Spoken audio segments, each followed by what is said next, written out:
Ito po ay AI, kinakailangan pong managot nung naggawa nito. Pero kung ito po ay totoong si Marbil, nakakatakot po na sabihin ito ng isang PNP chief. Basahin lang natin.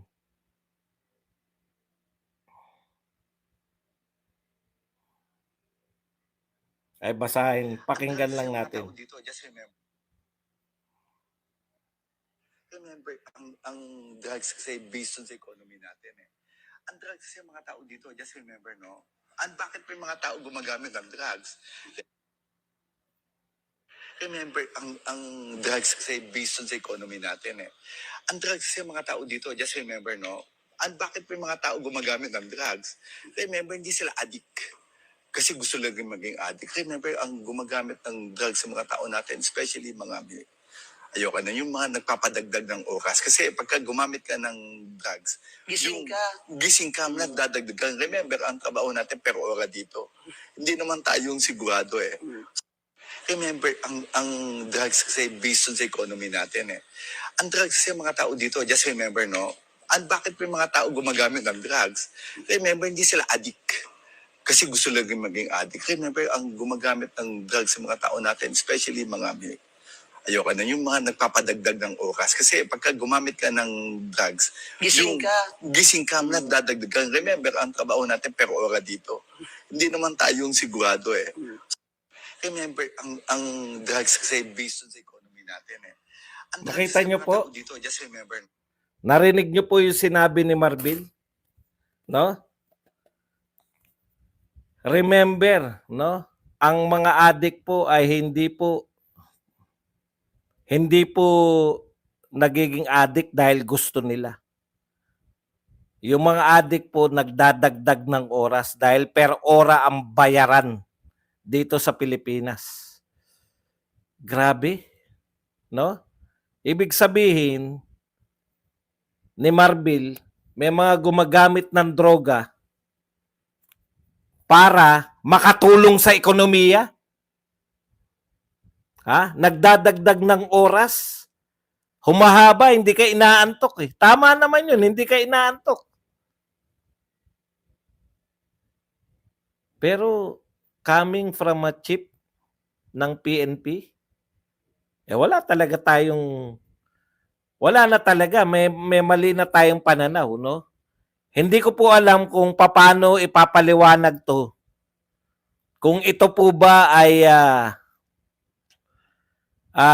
AI, parang sa interview to eh. Hindi ko po alam kung AI yan o si Marbil po yan. Pero nakakatakot po kung si Marbil po yan, ganyan ang pananaw ng PNP chief. Wala talagang mahihita. Sabi nga ni BP Sara, this country is going to hell. No? Hindi pala going, no? Road to hell na tayo. PNP chief po yan. Hindi po yan AI. Interview niya po yan. Kita nyo? Ako, duda pa ako dahil sa dami po ng naglalabasan. Ako nga, ito hamon ko eh. Kung AI yan, yung gumawa niyan, dapat ipahuli nyo.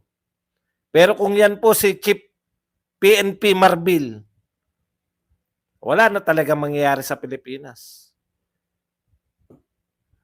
Road to hell na talaga tayo.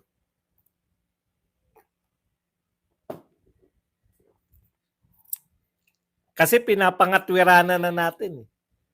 Puta, baka mabalitaan natin, bigyan pa ng award yung mga adik eh. Dahil sa pagtulong sa ekonomiya, walang tulugan. Dahil po sa sakripisyo ng mga adik, hindi sila natutulog. Bibigyan na natin sila ng award.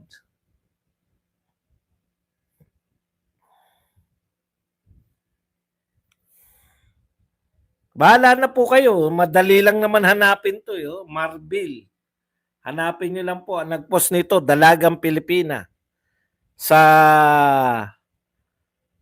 sa ano po, sa X, Twitter.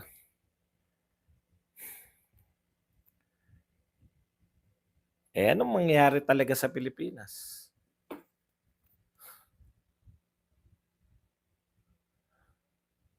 Diyos ko, lahat na lang iyaano nyo.